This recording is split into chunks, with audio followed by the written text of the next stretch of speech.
Avec l'aide de Shem, on est à la suite de notre shiur sur Messilat Yesharim. Et on est donc Perek Dalet sur nos éditions qui ont ce visage-là. C'est donc la page même. Donc on est dans la deuxième moitié. Peut-être même qu'on finira aujourd'hui avec l'aide de Shem. Perek Dalet, c'est un Perek qui était un petit peu comme ça angoissant. Puisqu'on a vu qu'il y a 3 niveaux. Et puis il y a le niveau des perfectionnistes, le niveau du grand nombre. Et il y a le niveau des gens simples. Et malheureusement, le niveau des gens simples, c'est qu'il ne faut pas faire d'infraction pour ne pas être puni. Voilà, c'est aussi simple que ça. Donc, ça s'appelle Irat Onesh.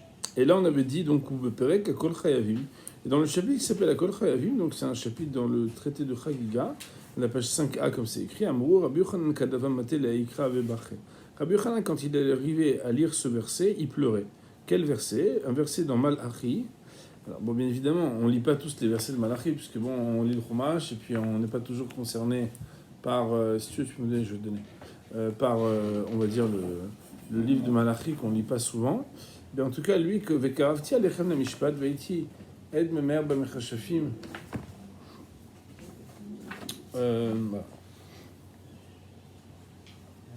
ou Bemenafim, ou Banishbaim la Shaker, ou Beoshke Sechar Sachim. Quand il disait Vekaravtia Alechem la Mishpat, Akadosh Baruch Hu va s'approcher du peuple juif pour le juger. Et là-bas, il va être témoin devant ceux qui sont des sorciers, des personnes qui vont avec des femmes interdites, ceux qui jugent de manière mensongère, ceux qui ne donnent pas le salaire aux personnes qui devaient le mériter, etc. Et là, Eved Sheshokrim Alav Kalot Kebachamurat Takana Eshlo. Est-ce que un serviteur devant qui on compare des choses graves avec des choses qui ont l'air beaucoup moins graves, est-ce que lui, il a une possibilité de se rattraper? Alors, la Gemara, là-bas, elle veut essayer de comparer. Elle veut dire comment dans le même verset, on peut parler de choses qui sont tellement différentes les unes des autres. Et le Rav de nous dire,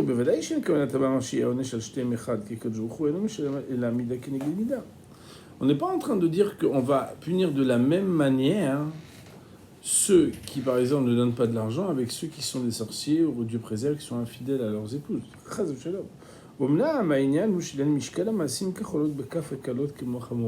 C'est juste pour dire que devant Hachem, en fait, il n'y a rien qui passe. Et que pour 1 centime de Havera, on ne peut pas dire que tu ne l'as pas fait. Après, est-ce qu'il y a de l'indulgence, est-ce qu'il y a de la miséricorde, est-ce que pas de problème, tout peut discuter. Mais Tachlès, en définitive, tu ne peux pas penser qu'il y a des choses parce qu'à tes yeux, elles sont graves, alors que quelque part, elles ne sont pas vues et revues par Akadosh Baruch Hu. Ce qui est un principe, c'est que des fois, les gens, ils disent, mais bon, j'ai quand même fait ça de bien. Et comme j'ai fait ça de bien, comme j'ai fait une grande mitzvah, c'est une grande mitzvah à faire qu'on va passer aux oubliettes, les petites avérotes. Des fois, par exemple, dans les couples, le mari ou la femme ne s'est pas comporté super bien. Mais après, il y a eu un truc exceptionnel et on se dit, après ce que j'ai fait là, on ne va pas reparler de petites bricoles. Le plus important, c'est le beau bouquet. Le plus important, c'est le cadeau. Le plus important, c'est le super repas. Le plus important, c'est... Mais c'est pas comme ça que ça fonctionne. Que je vois les petites choses comme les grandes choses, il faut être responsable de ses actes. Et là, le Koulam Yashgiar Veifakar Beashva Echad, que je vois il va ausculter, regarder, vérifier chaque chose. Et chaque chose mérite d'être punie pour ceux que ça a pu abîmer. Et d'ailleurs, on sait bien que le monde dans lequel on vit, c'est un monde dont on a une responsabilité. Chaque chose qu'on a fait, chaque chose qu'on a abîmée, c'est le monde qu'on a construit quand même. C'est dommage que ce ne soit pas pondéré un petit peu par... qu'il n'y ait pas un mot sur ce qu'on a fait de bien aussi. Oui, parce que c'est la partie de la ira. Ouais. C'est la partie de la ira, ça veut dire que... Mais on fait bien aussi par ira. Mais c'est marqué. Elle là, que je mais Kaper sera. C'est juste qu'ici, en fait, on veut parler de la vigilance et de la prudence. Vigilance et prudence, c'est forcément parler des choses négatives qu'il ne faut pas faire. Mais c'est parce que c'est un chapitre là-dessus. Mais bien évidemment, on dit que Isével, la femme de Achav, qui était presque comme son nom l'indique, une personne qui était vraiment très mauvaise. Achav, je vous rappelle que c'était le roi d'Israël qui était rachat, qui a fait fauter tout le peuple d'Israël, qui essayait de donner la Avodah Zarah, etc. Izével, c'est marqué dans Ravat Chesed, du Rafet Israël, on ramène là-bas le Chazal, qui dit que elle a été dévorée par des chiens. C'était son châtiment.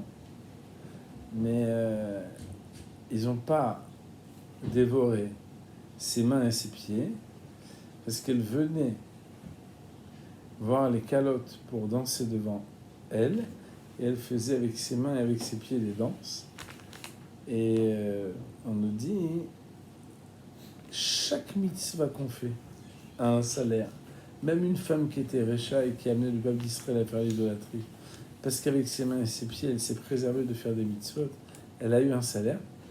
Mais évidemment, c'est un salaire modique comparativement à... Mais dans ce qu'elle aurait dû normalement être punie jusqu'au bout, elle a eu aussi un allègement. C'est juste pour vous dire que vous avez que je vous recrute un salaire. C'est déjà un rachat et un salaire de ne pas être puni de la même manière. C'est que... bien sûr qu'un tzaddik, il va lui donner tout ce qu'il doit lui donner. Donc, Ve'u Shlomo Amelech alav shalom omer, et c'est ce que Shlomo Amelech il a dit dans l'Ecclésiaste, donc Kohelet c'est l'Ecclésiaste, qu'et kol maaseh Elohim yavi b'mishpat al kol ne'alam im tov imcha. Car toutes les actions, Akadosh Baruch Hu, il les amènera dans le jugement, al kol ne'alam. Même les choses qui sont, on va dire, invisibles, cachées, imtov et imra. On ne se cache pas devant Hachem. Ça sert à rien. Ki kacher anakadosh baruch hu maniach miliskor kol maaseh tov katan kemot shehu. Donc là, on fait exactement un clin d'œil à ce que vous avez posé comme question, les amis. Car de la même manière qu'Akadosh baruch hu, il ne laissera pas de payer le salaire de toute petite chose, même infime, quelle qu'elle soit, dans le bon côté. Quel meyanich mishpat ou leochiach, comme un sévère katan, qui est monté, que je vous il n'y a rien qui passe à l'as. ולהוציא מלב הרוצים להתפתת ולחשוב שלא יהיה לה לדון ברוך הוא בדיניו הדברים הקלים ולא ייקח חשבון עליהם. Et donc il ne faut pas imaginer qu'on va pouvoir passer des choses sous la table. Et la cla là-haut, seulement il y a un principe. Et ça, Mori Verbotaï, c'est un sujet qui est extrêmement important. Kol Omer HaKadosh Baruch Hu Vatranu Yivatru Me'oi. Tout celui qui pense qu'HaKadosh Baruch Hu, c'est quelqu'un qui renonce et qui annule et qui laisse les choses Vatran, les vater, okay, alors Yivatru Chayav ou Yivatru Me'oi. Que sa vie soit totalement dévaluée. Autrement dit, Mori Verbotaï, on ne doit pas vivre avec l'idée selon laquelle Hachem est celui qui avant tout est un Dieu de pardon. Hachem pardonne parce qu'il pardonne. Mais penser dans sa vie a priori que Hachem pardonne et qu'Hachem ne regarde pas chaque geste, etc., c'est quelque chose qui enlève la valeur à la vie. Pourquoi ça enlève la valeur à la vie ? Parce qu'en fait, ça nous donne moins de responsabilité.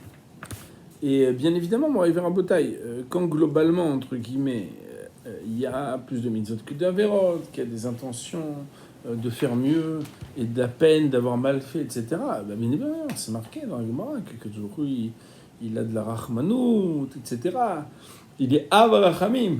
Mais vivre selon l'idéologie a priori que c'est pas grave, Akadosh Baruch Hu, de toute façon, il est un Dieu de miséricorde.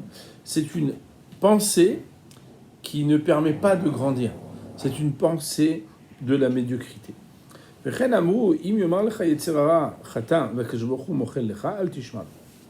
la Gemara va d'ailleurs dire dans le traité de Chagiga, la page 16, si le Yetzer Hara te dit faute, c'est pas grave, Akadosh Baruch Hu, il va te pardonner, al tishmalo. Ne l'écoute pas. Et là, je pense que c'est quand même très important de pouvoir parler un peu de ce sujet. Parce qu'en fait, mon Rav, il nous expliquait à plusieurs reprises que la miséricorde, c'est quand quelqu'un, il sait qu'il ne devrait pas normalement être méritant, et qu'il dit à Hachem, voilà, je sais que je ne devrais pas mériter, mais je te le demande quand même. Mais là, ça, c'est quand quelqu'un, quelque part, il fait, entre guillemets, profil bas. La rachmanout, la miséricorde, c'est quand quelqu'un, il fait profil bas. Mais quand quelqu'un, il fait profil haut, ça veut dire qu'il vient et qu'il dit, oh, bah, c'est bon, là, ça va passer. Et ben, quand la personne pense que ça va passer, ça passe pas. D'ailleurs, Rabotai, je ne sais pas si vous êtes déjà arrivé, malheureusement, bon, voilà, je vous raconte des choses. Je sais pas, peut-être c'est un peu honteux de raconter, mais une fois j'étais en voiture et puis bon, j'avais pris plus de personnes que permis derrière. Et je me rappelle que la personne m'a arrêté. Bon, c'était à Géoula. Il y avait 4 enfants derrière, enfin 4 personnes derrière, etc. Et la policière vient me dit non, mais t'es pas responsable. Et je me rappelle, je lui ai dit je n'ai rien à dire parce que tu as raison. Et je peux juste te dire que j'essaierai de ne plus recommencer, mais tu peux verbaliser. Je n'ai rien à dire pour ma défense. Je n'aurais pas dû faire ça. Elle a fait son petit truc avec son toquet et tout. Elle me dit Tov, chez les Chashana Tova, fais-moi descendre un enfant, là, prenez le bus pour le retour et ne refais plus ça. Cette petite image, en fait, elle est très, on va dire, représentative. Que dans la vie, on ne peut pas penser que l'indulgence et que le pardon, c'est a priori. Parce que penser comme ça, c'est se défaire de toute exigence personnelle et de toute rigueur. Et c'est parce qu'on essaie d'être rigoureux et qu'on sait que normalement on ne mérite pas, que quand on le fait sincèrement, on peut mériter une clémence. Et donc, bon voilà, Ezrat Hashem, on est en train de parler du niveau le plus bas, ce qu'on appelle Hirat HaOnesh. Bien sûr, voilà, dans nos shiurim, on essaie quand même de ne pas parler souvent de ces sujets-là, parce qu'en réalité, il faut normalement lever le niveau. Donc, il faut quand même essayer d'être inspiré par un peu plus la hauteur, la profondeur, le sens engageant de la Torah, que la répression, la punition, etc. Mais bon, c'est un sujet qu'il faut aussi connaître, n'est-ce pas? Il dit le Rav, Vezé Davar Pachout. Record progress. Il dit le Rav, Vezé Davar Pachout ou Mevora.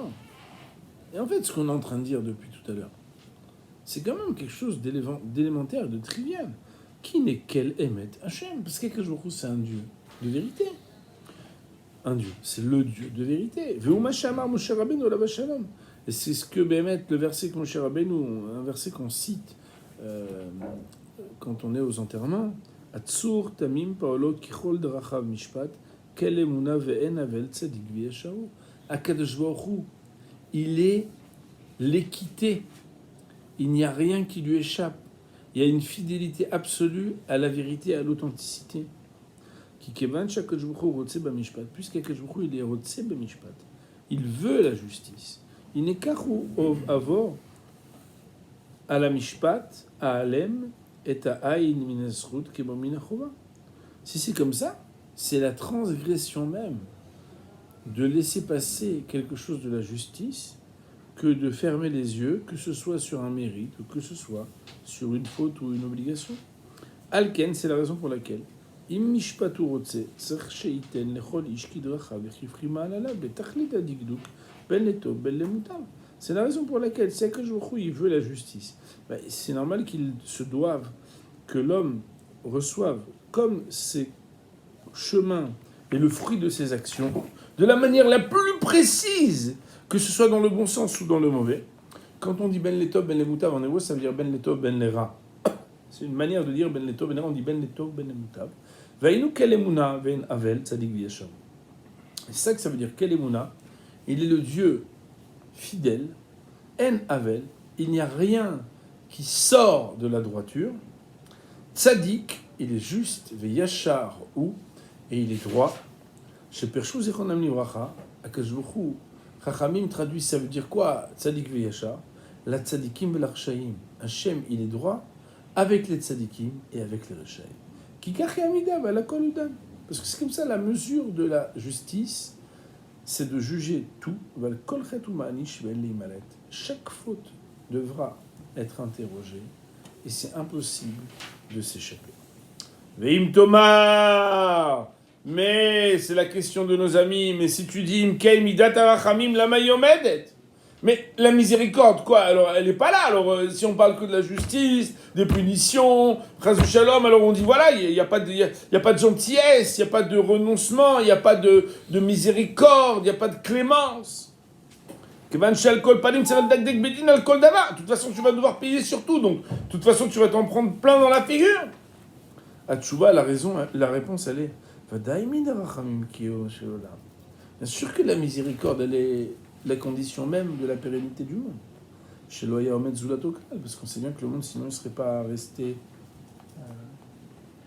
créé. Afalpichen en midatadin loka. Mais c'est pas parce que maintenant il y a la miséricorde que la justice n'existe plus. וזה לפי ששורת הדין ממש ראוי שהחוטא ייענש מיד תכף לחוטאו בלי המתנה כלל. D'ailleurs, mon révérend Boutaï, si la justice était si stricte, nous dit le Rav, une personne aurait dû même être punie immédiatement après qu'il ait fauté. Et d'ailleurs, le courroux divin aurait dû s'abattre frontalement, tout de suite, sur la personne qui a été rebelle envers Hachem. Et d'ailleurs, s'il n'y avait que le din, que la rigueur, non seulement ça devrait être immédiat et grave, mais on n'aurait même pas pu avoir de capacité de réparation du tout. Pas. D'ailleurs, à Botaï, c'est un chidouche. Le Maharal de Prague va dire, mais au nom de quoi on peut avoir des corbanotes et faire tchouva? Normalement, un gars, il a payé, il a raté, c'est fini, c'est mort. Et il dit le Rab, et on en avait parlé une fois lorsqu'on avait parlé de la tchouva, je ne sais pas si vous vous en rappelez, le Rab nous dit qui n'est Béhémet, parce qu'en vraie vérité, si on va jusqu'au bout du raisonnement, comment quelqu'un peut-il réparer quelque chose qu'il a abîmé, cassé? Ça y est, c'est fait. Quelqu'un par exemple qui a tué, quelqu'un qui a été avec une femme interdite. Comment vous voulez qu'il réussisse à pouvoir corriger? Pourrait-il intercéder pour enlever l'action qui a été faite? Voilà que il l'a tué, la personne est morte. Voilà que l'adultère a été fait, il ne peut pas retourner en arrière. Omnam, seulement, c'est là qu'on parle que Midat Arachamim Anotenet Efer Hashlosha Dvarim Shezacharni. La miséricorde, justement, elle donne 3 cadeaux. 3 cadeaux qui sont en parallèle et pour réduire les 3 effets qui auraient dû s'abattre s'il n'y avait que la Midatadin. C'est quoi? Aïnou sheyutam zman lachote. Premièrement, c'est qu'il va y avoir du temps. La personne ne va pas tout de suite devoir rendre des comptes. Lo yikached min haaretz miyad kshechata. Il ne va pas, lorsqu'il sera puni, immédiatement être éradiqué du monde. Et que la punition elle-même, elle aura quelque chose qui soit purgatoire, qui serait quelque chose qui va permettre de corriger. La tchouva, elle va être donnée par chesed. Pour que le fait d'arracher la volonté permette de faire l'arrachement de l'action.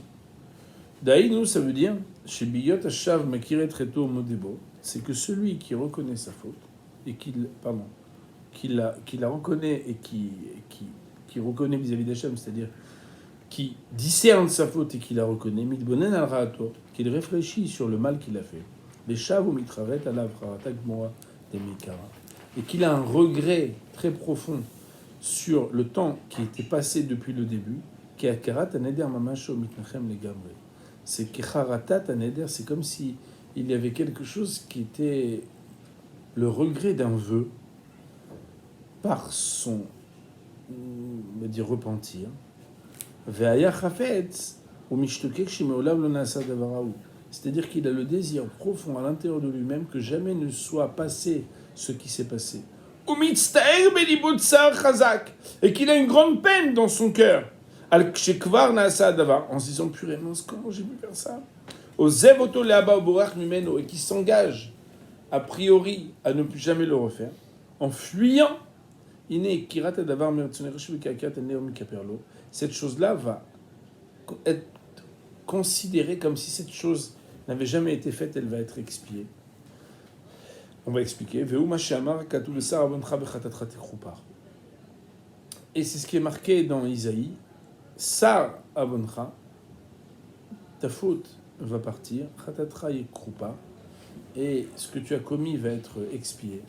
Chez avon sar mamash ma metziut, c'est que la faute, elle n'est même plus dans la réalité. Fenekar bame chercha mitzter ou mitnachem mashael, ma frère.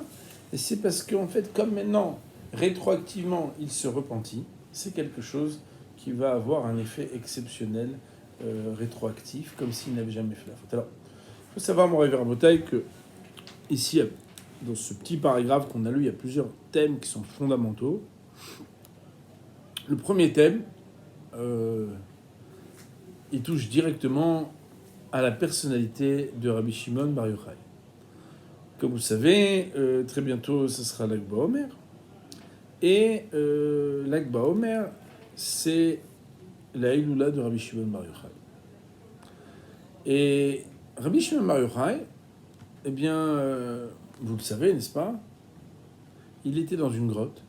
Et notre Chachamim nous raconte qu'il a étudié la Torah. Avec son fils Elazar, ils ont étudié la Torah pendant des années. Ils ont eu là-bas des gilouim, des révélations, de secrets exceptionnels, puisque Rabbi Shimon Bar Yochai, comme on le sait tous, c'est celui qui va révéler le Sefer HaZohar, le livre de la lumière. Un livre de Kabbalah, profond, exceptionnel, lu, étudié, etc. Et c'est incroyable, puisque Rabbi Shimon, la première fois qu'il ressort de la grotte, nos Chachamim nous disent que tout ce qu'il regardait était brûlé. Et Akadosh Baruch Hu lui a dit « Oh, tu veux détruire le monde que j'ai créé ?» Et nos Chachamim nous disent que Rabbi Shimon Bar Yochai est retourné dans la grotte. Et que quelques années plus tard, lorsqu'il est ressorti, il a vu des Juifs avec des hadas dans les mains. Il n'y a pas marqué qu'ils étaient tunisiens, peut-être qu'ils étaient tunisiens. Et qu'ils en avaient un pour Zachor et un pour Shamor. Un pour les commandements positifs du Shabbat et un pour les commandements négatifs du Shabbat. Et il est sorti, il a dit, qui sont beaux les Bnei Israël? Qu'est-ce qu'ils aiment les mitzvot? Et c'est comme ça qu'il est sorti de la grotte et qu'il n'a plus été nécessaire de retourner. Quand on réfléchit à cette histoire, on se dit, mais attends, c'est quoi cette histoire? Rabbi Shimon Bar Yochai, on peut imaginer que c'est un grand sadique. Il sort de la grotte, il a étudié la Torah. Qu'est-ce que ça signifie de sortir de la grotte et que tout ce qu'il regarde va être brûlé? Ben vous allez me dire, c'est simple. Il était tellement rigoureux dans l'exigence que c'était un peu comme ce qu'on dit de Beth Shammai. C'est qu'il était tellement strict que quand il sortait, il avait des fusils. Quoi? Comment? Il ne fait pas la Torah, il ne fait pas les mitzvot. Et même si il ne dit rien, vous savez bien qu'il y a des regards qui sont très durs. Mais Rabotai, retourner dans la grotte, c'est étudier encore plus ou il a arrêté d'étudier? Il a étudié encore plus. Mais s'il étudie encore plus, normalement, quand il sort, il n'a même pas besoin de regarder. Peut-être que, on pourrait se dire que c'est encore pire, c'est encore plus dur. Sauf que quand Hachem lui dit, mais tu veux détruire mon monde, c'est que quelque part, il y a une rigueur qui peut peut-être être bonne pour soi, mais qui est proche de la radicalisation dans les relations avec le Ham Israël, dans les relations avec le monde. C'est comme un peu ce que Rachamim nous disent dans le Midrash, c'est qu'Akadosh Baruch Hu, ala bemarshava lefanav livro et haolam bedin. Hachem, son projet premier était de créer le monde avec rigueur et pour la rigueur. Ra'a shen haolam mitkayem. Mais il a vu que le monde n'allait pas pouvoir supporter. Shitef midat harachamim li midat hadin. Il a associé la miséricorde à la midat hadin. Est-ce que la midat hadin, alors Hachem, il a changé de projet? Il n'a pas changé de projet. Mais à ce projet de la midat hadin, Il y a quelque chose qui est encore plus important que la rigueur. C'est quoi? C'est la capacité de laisser une personne imparfaite évoluer et avoir, entre guillemets, la capacité d'être dans le shalom et dans l'évolution. Et d'ailleurs, mon Rav Rabota, il faut savoir que quand les gens font teshuva, ou bien quand les gens se convertissent, ou bien... Des fois, il y a des moments de radicalisation, où on devient insupportable pour son entourage. Pourquoi? Parce qu'on sort de la grotte, et tout ce qu'on regarde est brûlé. Et on ne comprend même pas, puisqu'on vient avec un message vrai. On dit des vérités. Oui, mais ces vérités, est-ce qu'elles construisent ou est-ce qu'elles détruisent? La Midat Hadin, c'est le projet ancestral du monde. Et celui qui pense que parce qu'il y a la miséricorde, on échappe au projet principiel et principal qui s'appelle le principe de la rigueur, il n'a rien compris. Par contre, est-ce qu'il y a un projet qui n'est pas moins important, mais au contraire, qui est prioritaire? C'est la pérennité, bien sûr. Mais ce n'est pas ça qu'on doit viser. C'est soit qu'on doit tolérer. De la même manière, ici, on nous dit, mais alors si on écoute cette première partie de chapitre, on se dit, mais attends, finalement, la vie, c'est une tannée. Chaque fois que tu fais quelque chose, tu te fais éclater. Pas du tout. Mais dans ta tête, tu dois savoir que, normalement, il ne faut pas faillir. Normalement, il ne faut pas faire d'écart. Mais bien sûr qu'il y a la tchouva. Bien sûr qu'il y a la longanimité d'Hachem. Qu'au lieu d'avoir la colère divine, qu'Akadosh Baruch Hu, il nous laisse le temps. Bien sûr qu'Akadosh Baruch Hu, il nous envoie des signes pour nous faire réfléchir. Il nous envoie des amis, il nous envoie des paroles. Il s'adresse à nous pour que nous puissions nous transformer.